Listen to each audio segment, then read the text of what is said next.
מי שאומר כאלה דברים, הוא צריך לחזור בתשובה. למעשה, דווקא פה התחיל הנס. זאת אומרת שעם ישראל ילחם, ועם ישראל יצליחו במלחמה.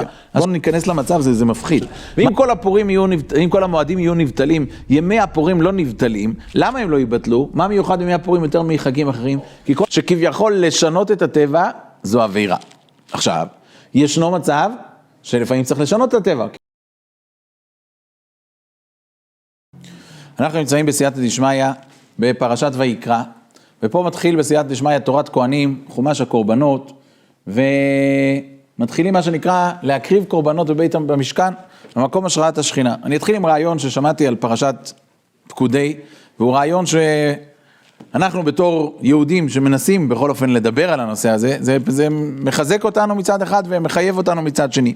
אומרים חז"ל בפרשת השבוע שקראנו, פרשת פקודי, אלה פקודי המשכן, משכן העדות. אומרים חז"ל למה נקרא שמה המשכן, משכן שנתמשכן בגלל עוונותיהם של ישראל. בית המקדש הראשון, בית המקדש השני, הזכרנו שבוע שעבר שבית המקדש הראשון, המשכן, מילה תיבת משכן רומזת לבית המקדש הראשון שעמד 410 שנה, המשכן רומז לבית המקדש השני שעמד 420, כי אותיות המשכן זה 415 פלוס האותיות זה 420. ככה חשבתי שזה חידוש שלי, אחר כך ראיתי שברוך השם כיוונתי לדעתו של רבינו בחיי.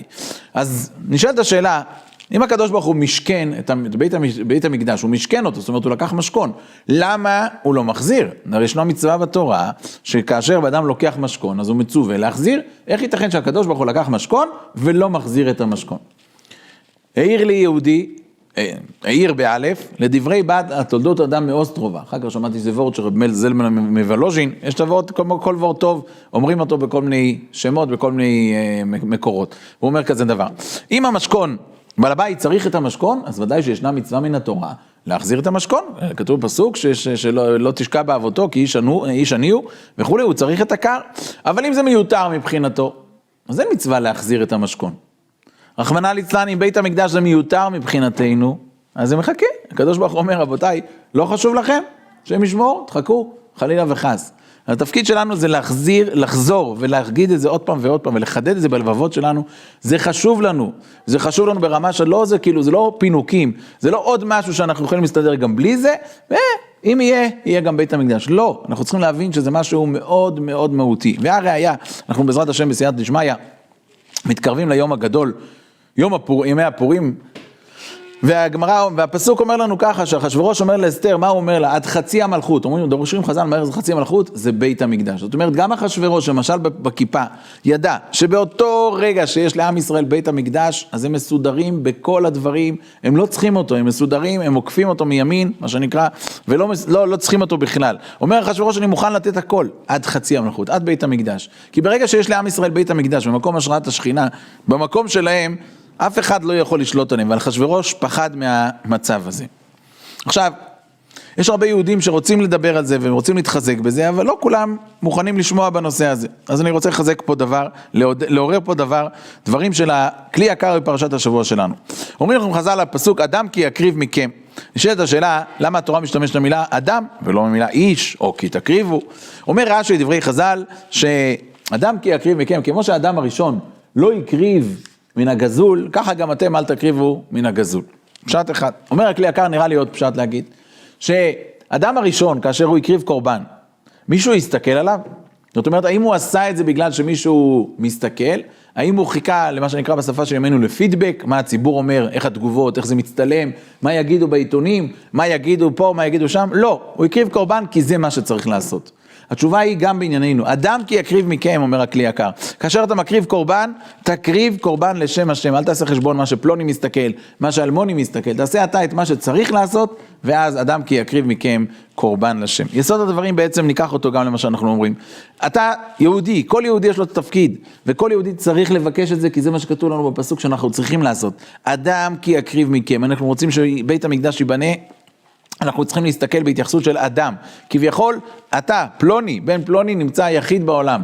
והקדוש ברוך הוא מחכה לפה שלך, לבקשה שלך, לדיבור שלך, ולהגיד לריבונו של עולם, כן, אני רוצה לצאת מן הגלות. בפרשה, נקרא בעזרת השם במגילה, אומרים לנו חז"ל על המגילה, אומרים חז"ל, למה לא אומרים הלל על נס של פורים? אז ישנם 3 טעמים בגמרא. טעם אחד אומרת הגמרא, קריאתה זו הלילה. זאת אומרת, קריאת המגילה זה הלל. טעם שני אומרים חז"ל, אין אומרים הלל לנס שבחוץ על הארץ. וטעם שלישי אומרים חז"ל, בהלל אנחנו אומרים הללו עבדי השם ולא עבדי פרעה, והקטה עבדי אחשוורוש, אנחנו עדיין עבדים של אחשוורוש, לכן לא אומרים הלל. אז שני הטעמים הראשונים זה טעמים שעוד אפשר להבין אותם, אבל הטעם השלישי הוא טעם ממש לא מובן. בעצם, מה קרה? בסדר, זה לא המקסימום, נכון שאנחנו עדיין עבדים של אחשוורוש, והמצב הוא לא האופטימלי, אבל בכל אופן, לא היה פה נס גדול, עם ישראל לא יצא ממוות לחיים. איך ייתכן שבעצם כביכול אנחנו, בגלל, זה לא המקסימום, אז זה לא שווה שום דבר. ואני חושב שאפשר להגיד פשט כזה. מתי אומרים הלל? הלל אומרים על נס שהיה והסתיים.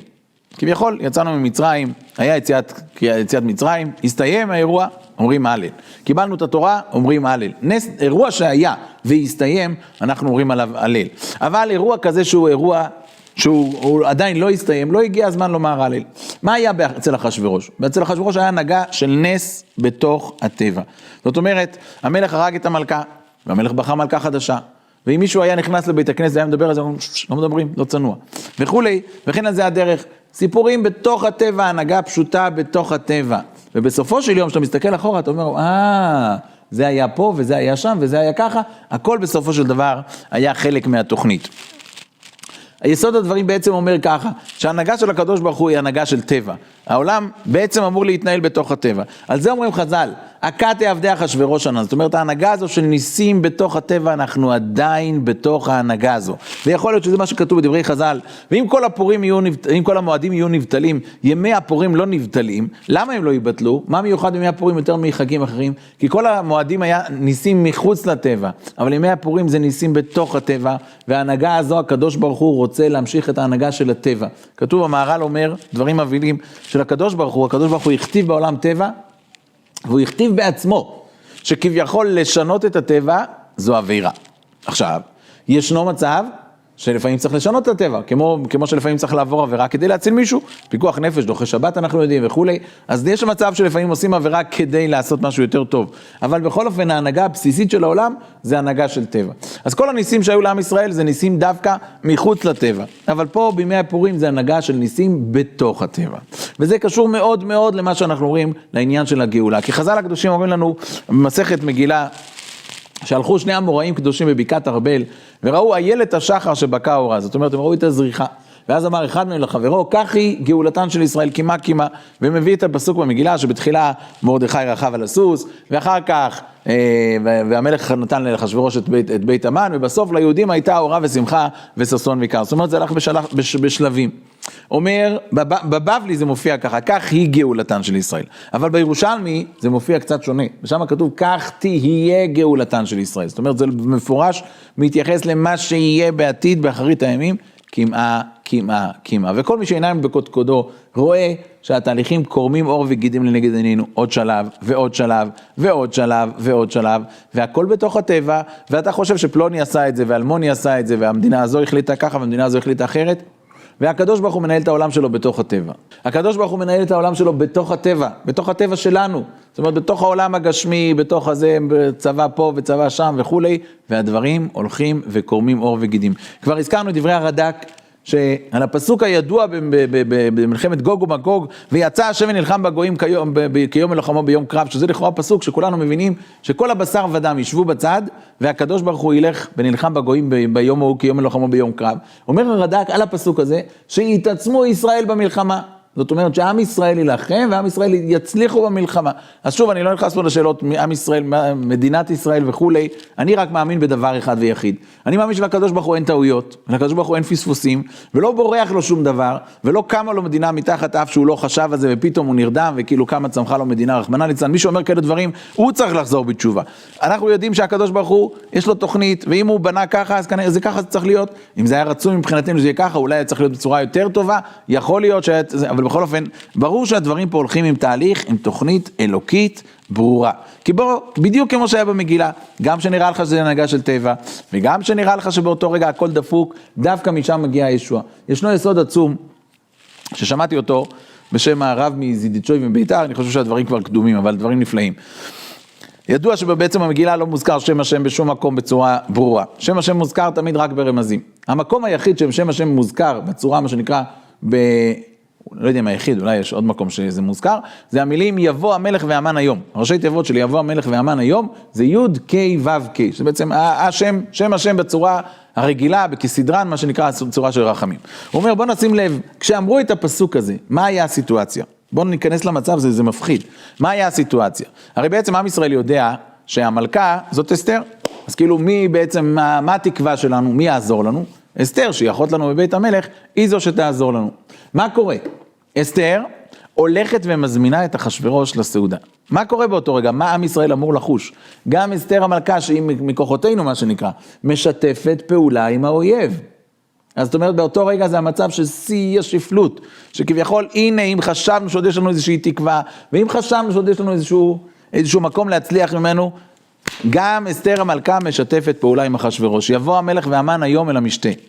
למעשה, דווקא פה התחיל הנס. יבוא המלך והמן היום. זאת אומרת, דווקא במקום שהיה נראה לך, שהכל חשוך, והכל דפוק, דווקא שמה התחיל הנס. כי זה הכלל, שהקדוש ברוך הוא מנהל את העולם שלו בתוך הטבע, ודווקא במקומות שנראה לך שזה לא הולך וזה תקוע, דווקא שמה נמצאת ההצלחה. אז נחזור ונאמר, התפקיד שלנו בתוך כל המצב שאנחנו נמצאים עכשיו, זה תפקיד אחד ויחיד, לבקש, לפתוח את הפה ולזכור שמה עם ישראל עשה כאשר היה את הגזרה, מה הם עשו? בסך הכל דבר אחד, וצומו עליי ואל תאכלו ואל תשתו, ותפללו לקדוש ברוך הוא ריבונו של עולם, תושיע אותנו, תציל אותנו, זה הכוח של עם ישראל.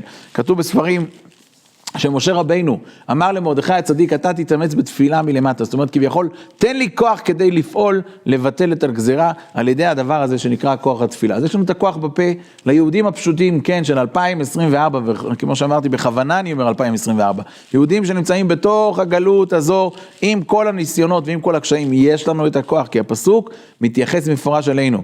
אחר ישובו בני ישראל, וביקשו את השם אלוקיהם ודוד מלכם, ופחדו אל השם ואל טובו, מתי זה יקרה?